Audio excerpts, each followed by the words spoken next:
কোনো কাস্টমার যদি আমাদের থেকে কোনো টাকা পায় এবং আমরা সেই টাকাটা ওই কাস্টমারের এগেইনস্টে এড করে দিতে চাই, সেক্ষেত্রে আমাদেরকে অ্যাকাউন্ট অপশন থেকে জার্নাল ক্রিয়েট ক্রেডিট মেমো এখানে ক্লিক করতে হবে। ক্লিক করার পর এখান থেকে ড্রপ ডাউন থেকে কাস্টমার সিলেক্ট করতে হবে এবং অ্যাকাউন্ট অপশন থেকে যেই কাস্টমারের এগেইনস্টে আমরা টাকা এড করব সেটা সিলেক্ট করব। এখান থেকে আমরা একটা সিলেক্ট করার সাথে, সাথে এখানে চলে আসছে এবং এখানে দেখাচ্ছে -১,০০০ টাকা। তার মানে এই কাস্টমার আমাদের কোম্পানি থেকে ৳১,০০০ পায় এবং আমরা চাচ্ছি এই অ্যামাউন্টটা যেন ৳৩,০০০ হয়। এটা করার জন্য আমাদের এখানে অ্যামাউন্ট হিসাবে দিতে হবে ২,০০০ এবং লেজার টাইপ থেকে সিলেক্ট করতে হবে রেভিনিউ সেন্টার।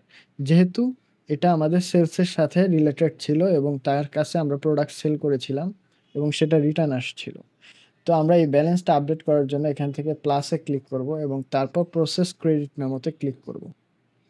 ইয়েস, এবং এটা সাকসেসফুলি প্রসেসড হয়েছে এবং আমরা এটা চেক করব যে এই ব্যালেন্সটা আপডেট হয়েছে কিনা। এজন্য জাস্ট ড্রপ ডাউন থেকে আরেকবার সিলেক্ট করলে আমরা এখানে দেখতে পারবো আগের ১,০০০ এবং এখন ৳২,০০০, টোটাল ৳৩,০০০ কাস্টমার আমাদের থেকে পায়।